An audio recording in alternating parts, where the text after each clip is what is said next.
The zombie Nuggets took the Suns starters all the way to the wire. We'll talk about whether Peyton Watson should play in the playoffs. Plus, the playoff picture is extremely complicated. This is Locked On Nuggets. You are Locked On Nuggets, your daily Denver Nuggets podcast. Part of the Locked On Podcast Network, your team every day.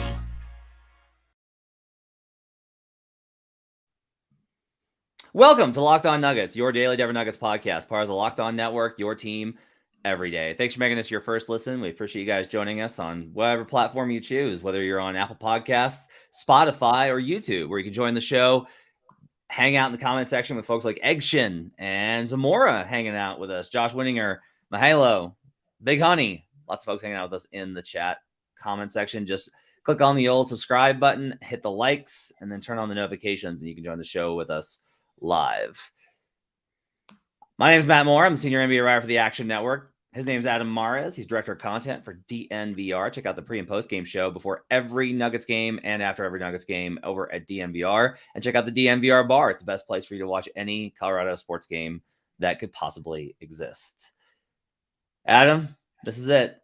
It's our last Locked On Nuggets episode of the 2022-23 NBA regular season. We made it. I didn't realize that. You're right, though. Wow. Last show of the regular season. On Monday, we begin playoff preparation for whoever the Nuggets will face, which we won't know till Friday. So we got a whole week of content next week to fill without knowing who they're going to play. Man. Are you excited? It is crazy to think. I mean, that part of it, you think, oh, you got a whole week to preview the playoffs, but you really only have one day. It's crazy. Not even that, because guess what? We're going to record on Friday morning, and the game's Friday night. It is? Yep. Oh, my God. You got to be kidding me, man. That's wild. So we might have to do a Friday night episode, you and I, previewing game one on Sunday, because otherwise we won't have any content up for the actual playoff matchup.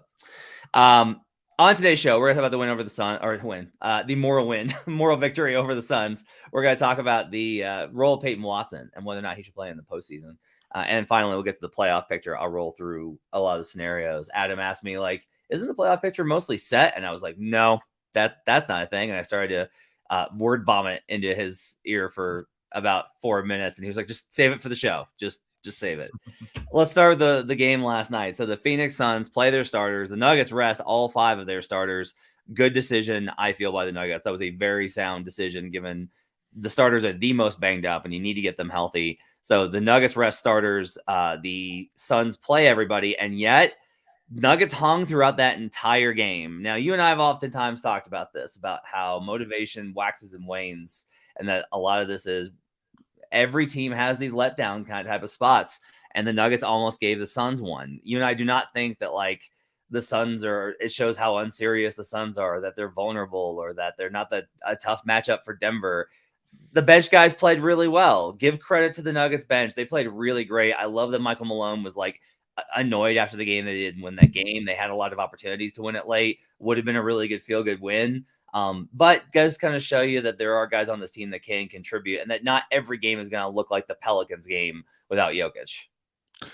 That's like kind of no small thing. That one of the things I hope is a takeaway from this last week of games and then the weekend coming up is that the non-Jokic minutes gain a little bit of confidence, but more than confidence, just a little bit of rhythm and identity, playing as many minutes in a row as they do. I think that might be a thing that's accomplished. It's certainly the thing I'm looking for most over these upcoming 2 games. If they can just look like an actual team, not like a team that looks hopeless without Jokic on the court, I think that would be a positive. Christian Braun continues to shine, and whenever he's on the floor, 15 points for him on 6 of 11, scoring 2 of 5 from the field, 4 boards, 3 assists, 2 steals. Had his usual array of transition stuff that he got to go down. I will say that one of the significant things from the last, 4 or 5 games to me is that Bruce Brown looks way better than he has really since November. Like, this has been the best stretch that I've seen from Bruce Brown in a while. And to me, that really matters because they need him to be good in the playoffs. Yeah, that's certainly another one of the positives, is that he seems to be having some momentum going into the playoffs. Again, I don't know how much we can read into that. This is the weird part I'm in, Matt. we collectively talked about a month ago how this upcoming month won't really be indicative of what the Nuggets are doing. And yet here we are in ways both positive and negative talking about trends heading into the playoffs. So I want to say that I agree with you. Bruce Brown looks like he's getting a rhythm. He knocked down some threes. Like those things are all important. But at the end of the day, I think he's just playing more minutes and getting more of a larger role. And that's probably what's contributing to it. Yeah, I'll just say I think like the Warriors game, I thought he was more locked in. That Warriors game, I think is more indicative than this one. I will say that like you do kind of see when he's not matched up on bigger forwards, when he's matched up on guards, Bruce Brown's defensive capability to me really still shines. Like his capability, like what he's able to do defensively looks a lot better when he's not physically outmatched. Right. Yeah. And I mean, also like we're kind of underselling this. 31 points was a career high for him. So he had a career high 31. He became the 5th Nuggets player this season to have 30 points or more. So I think those are all good things. If you want to ask me like my biggest actual takeaway from this game that I think there might be some legs to, DeAndre Jordan. Christian Braun really did a nice job on Devin Booker. Yeah. And I have to preface all of this by saying this was the first game the Suns played since clinching the playoffs. So this was their first game that didn't mean anything.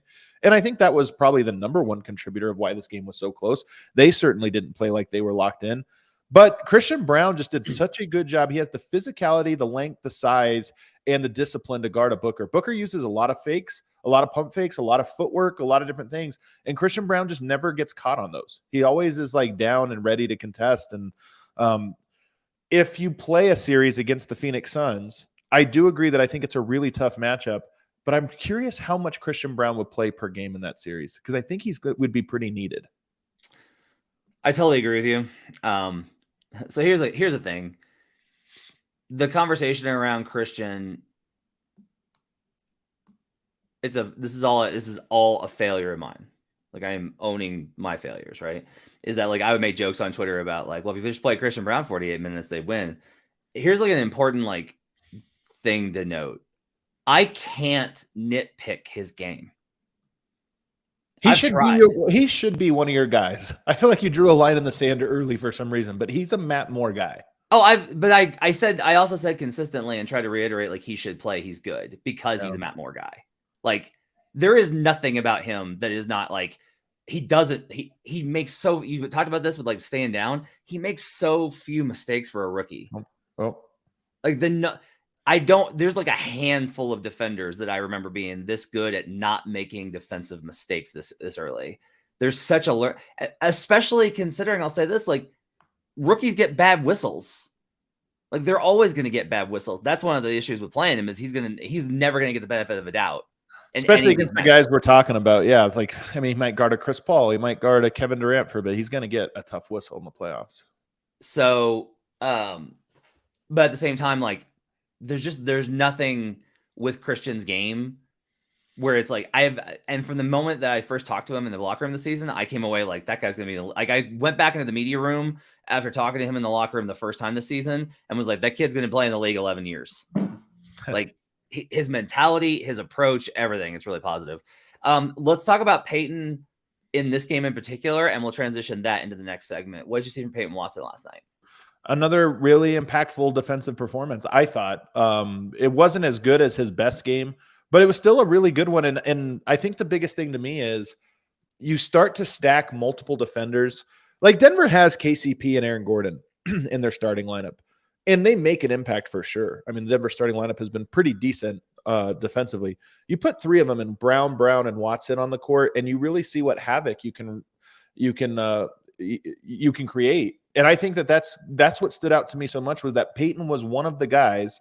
I don't think his individual defense popped quite as much. Like it wasn't anything specific he was doing, but I just thought that it was collectively having all of those guys out there. They covered so much ground. They played so hard.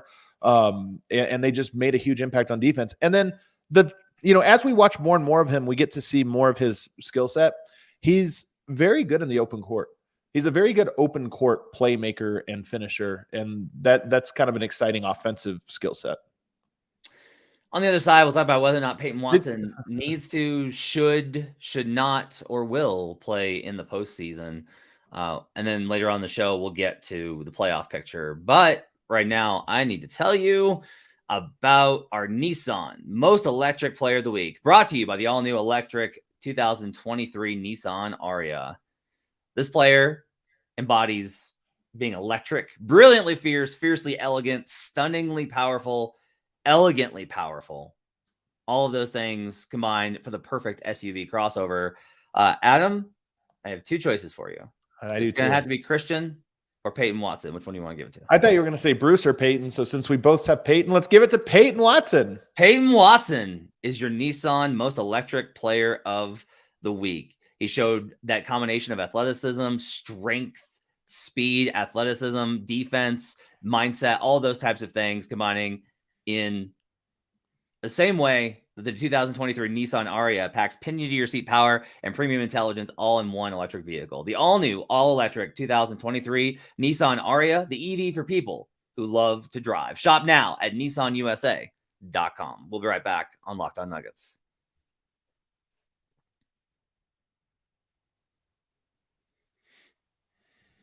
Back here on Locked On Nuggets. Thanks for joining us and making this part of your day. Appreciate you guys being with us on a Friday, last show of the regular season.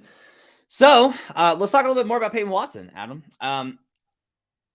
Gordon Gross had a pretty good comment about this on Twitter. Gordon talked about how, like, one of the things that's really valuable about Christian and Peyton is it's going to be really valuable to have these long athletic defenders since the Nuggets haven't had one in 8 years. And I was like, I was also like, that's a very Adam take. What are your thoughts on, there's three questions here. Should Peyton play in the playoffs? Will Peyton play in the playoffs?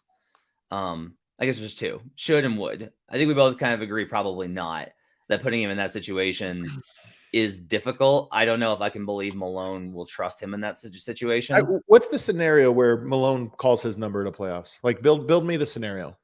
It's game 4 or 5. 4. Let's say it's on the road. It's game 4. It's either 3-1 the opponent or it's either 2-1 the opponent or 2-2, but the Nuggets did not look good in the back half of the game 2 win. And they're getting killed by like a long athletic player.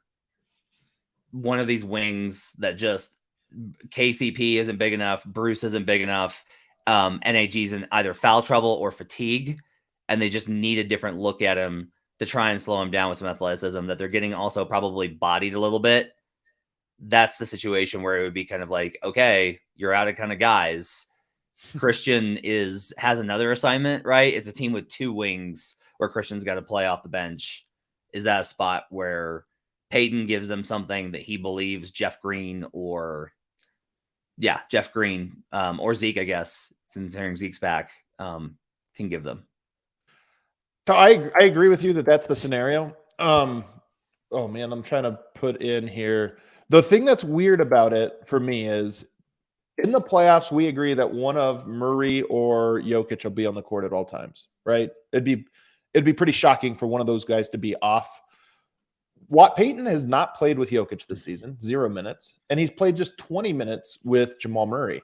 So in a playoffs, in theory, it would basically be the first minutes that he would ever play with one of the key guys. And that's why I think it's just such a crazy wrench to throw in there. I don't know if I agree with you that it's game 4, 5, 6. I think there's a chance it could be a game 3, but I agree with you that I could not see it in a game 1 or a game 2.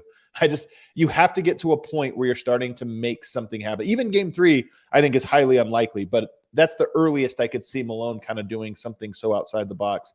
And then I would agree with you. They need defense. They've tried multiple defenders on a specific player, and none have worked. And so it's like, all right, well, let's try this one.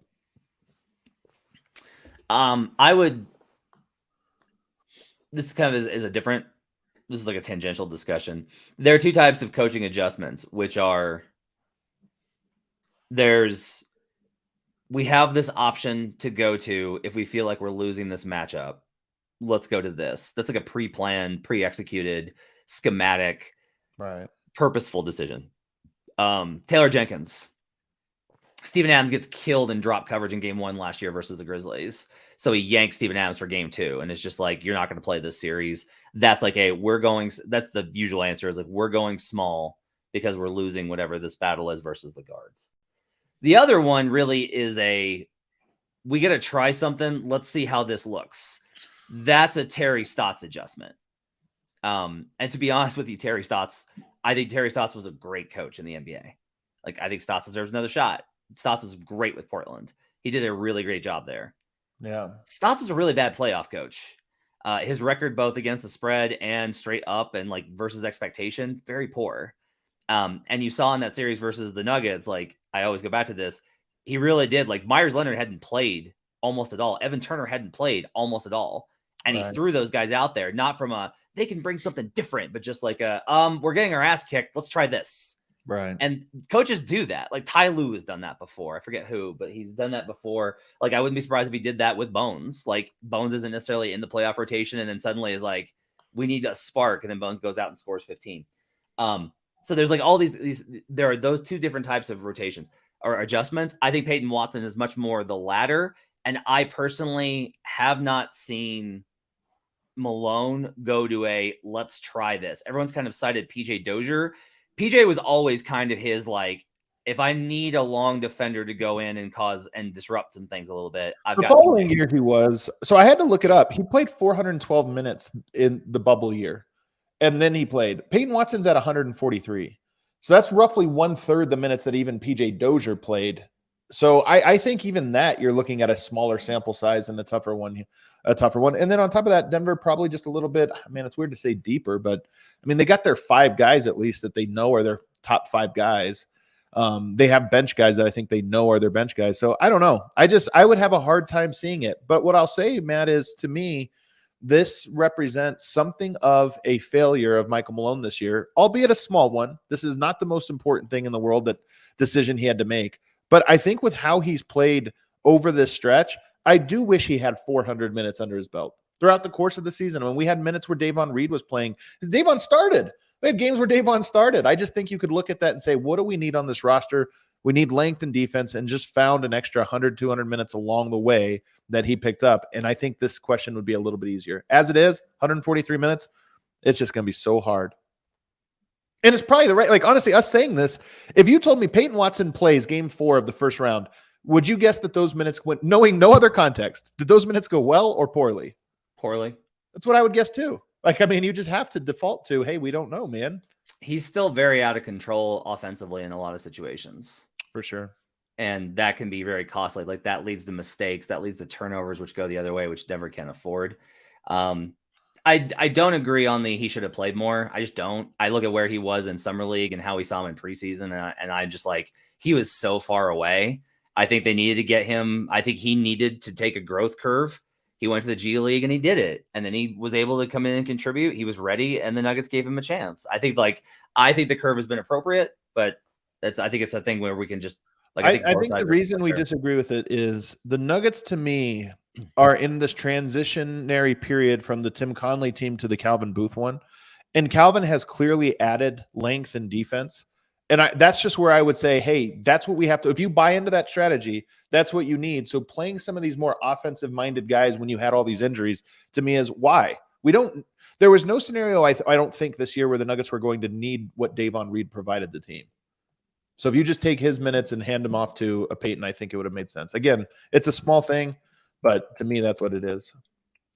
On the other side, we'll talk about whether or not the Nuggets should try and finish with a better record than the Sixers. Plus, I will explain how complicated the playoff picture is and how there is very much a possibility that there are still 5 different teams the Nuggets could face in the first round. We'll talk about that on the other side. But first, I'm going to tell you about FanDuel Sportsbook.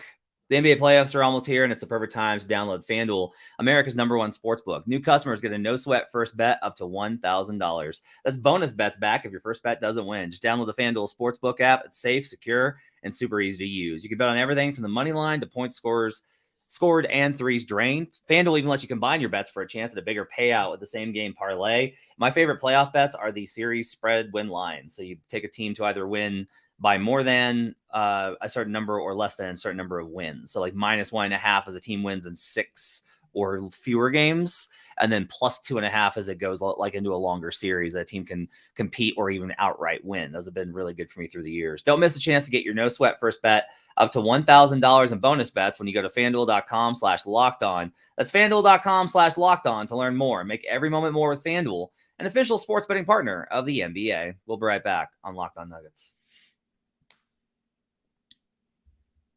Back here on Locked On Nuggets. Thanks for joining us and making us part of your day. Appreciate you guys being with us on a Friday, wrapping up the regular season. So, Adam, you had a question that you wanted to ask me about whether or not Denver should try and accomplish a certain mark. I don't remember what that question was. Oh, I do. That's right. Now I do. Teased it before the break, buddy. Yes, the 76ers and Nuggets are tied right now. The Celtics will have a better record than the Nuggets. The Bucks will have a better record than the Nuggets. That's two of the three most likely teams to come out of the East. But I'm looking at the 76ers going, they might come out of the East too. Should Denver look at that and say, hey, we need a better record than they have in case we match up in a finals? I am just of the opinion you just got to deal with the conference, and then once you get to the finals, deal with it from there. Finals are so different; they're like a microcosm, and like Game 7 being in an opposing city is huge. The first two games being an opposing city is huge, especially I think for this Nuggets team. But ultimately, I think you just got to prioritize, especially with how banged up these guys are. You got Jokic with a calf that they clearly are concerned enough about to talk about it. Right. Murray's hand injury, the entire upper body of Aaron Gordon, honestly, ribs, shoulder, neck, I'm sure his head hurts maybe. And then KCP just seems really sick. I don't know what KCP's got, but this has been a while that he's had this illness thing. And there's kind of like, usually I would be like, they're just saying sick, but like, no, I've seen him. Like he got hit in the chest and was really having trouble in one of the games. So he's been not healthy. So they just got to rest up there.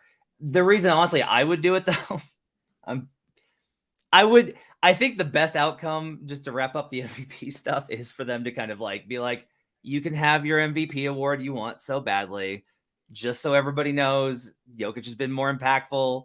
His team has a better standing in the conference and a better record, but it's fine. You have your little MVP that everybody wants to give you so badly, and we can be done. I think it would be. He's also earned it. He's played very well. I want to be the guy that talks about the pity MVP for Joel Embiid and all this stuff, but I mean, I honestly think he's earned it. Oh. I'm not saying that he should be the number one guy. I just don't think it's crazy that he's, if he wins it. And it looks like it's not like he's like not deserving. Right. He is the third most deserving player in the NBA. The playoff picture. All right. I will kind of like lay this out. The Warriors and Clippers are up one game. The Pels and Lakers are behind 2. I just want to take a moment and say that if the Minnesota Timberwolves had not lost to the Blazers, there was a really good chance that the Wolves wound up making the playoffs outright. That loss literally killed them. They win tiebreakers with everyone, and they blew it. Really amazing. If they just not lost the Blazers, a Minnesota team cannot get out of its own way. Here's kind of how this works out. All right, the Pels went 3-0 versus the Lakers, or versus the Clippers, lost to the Lakers, and the Clippers went 4-0 versus the Lakers.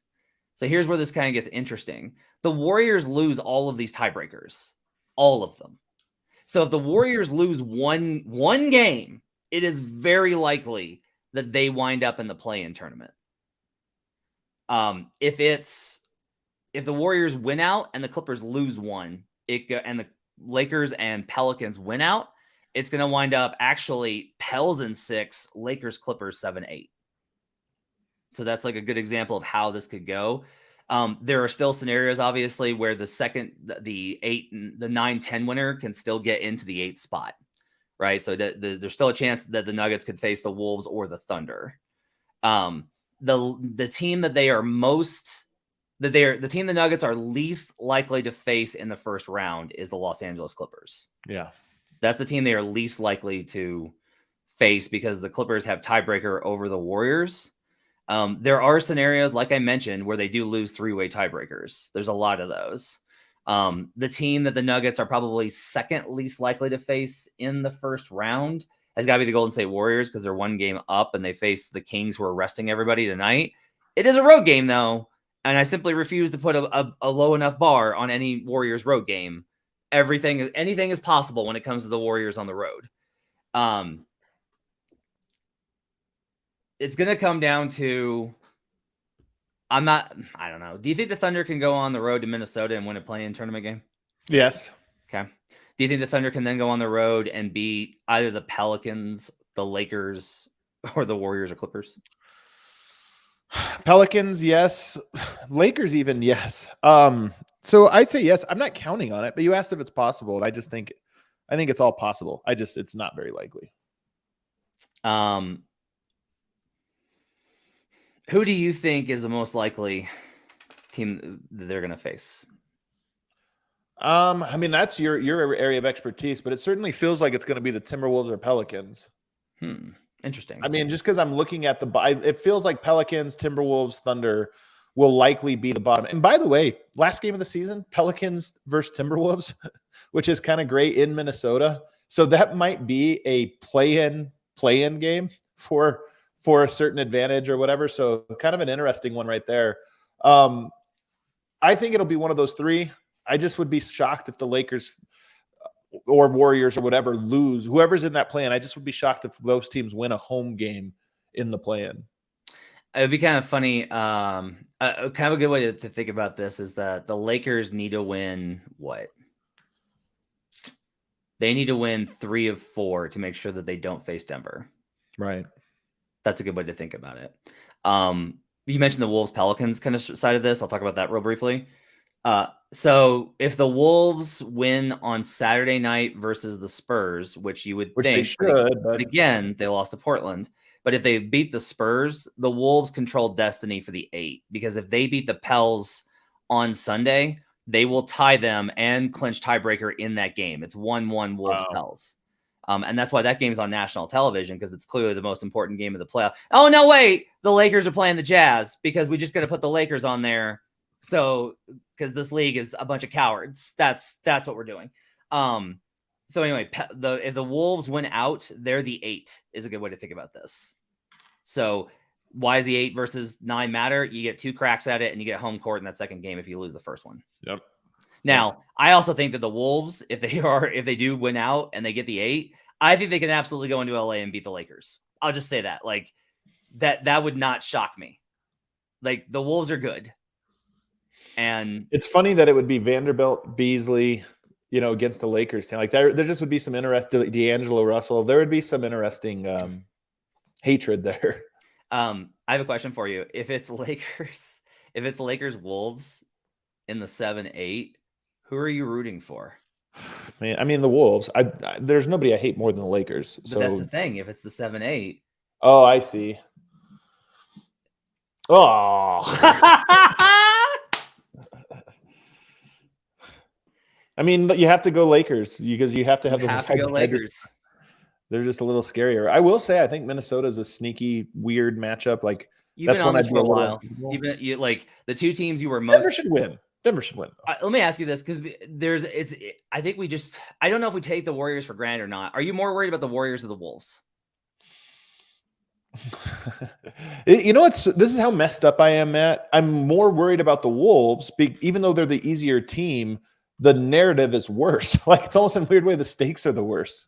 You lose to the Warriors, who knows? Maybe the Warriors go on to the finals, but you lose to the Wolves, it's like a disaster. That's interesting. Yeah. But I think the Warriors are a significantly tougher matchup. We should do this real quickly. Let's rank how terrible it would be from a narrative optics standpoint. Ooh, oh my God. I mean, Lakers. Like you've never beaten the Lakers. It just proves that you're the second class franchise. Anthony Davis gets the win over Jokic. That's number 1, right? I think it's number 1. If you're talking about first round matchups, yeah, then Timberwolves are probably 2. Just you've got Tim Conley, Chris Finch over there. They're not exactly a great team. Towns. You got centers, so Gobert. You probably sound like you're getting outplayed by another center. And then Pelicans and Thunder are just really bad because they're not considered good teams. So I mean, I think. Those I think are unlikely, especially with Zion. Not expect like Zion's. There's no timeline for his return, but he's not going to return for at least the play-in tournament. So I can't expect to see him in the first round.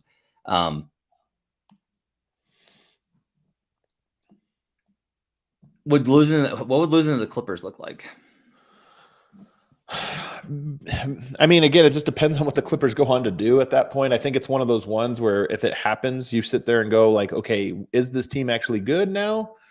Or are they bad and they get murdered in the next round? I mean, it would kind of come down to that.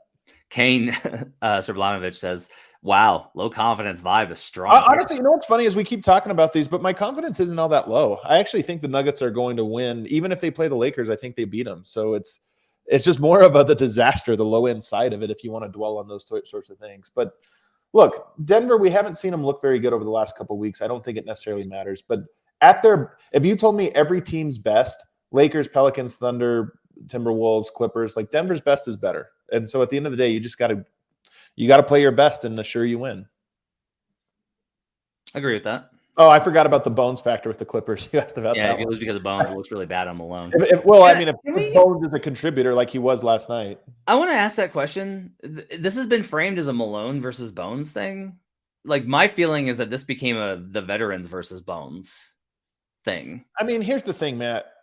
I mean, you come on. Bones has had some words for Michael Malone, and Michael Malone, in his wishing him well, did not exactly have nice things to say about Bones when presented a perfect opportunity. So I think it's fair to say that there is a bad blood between those two.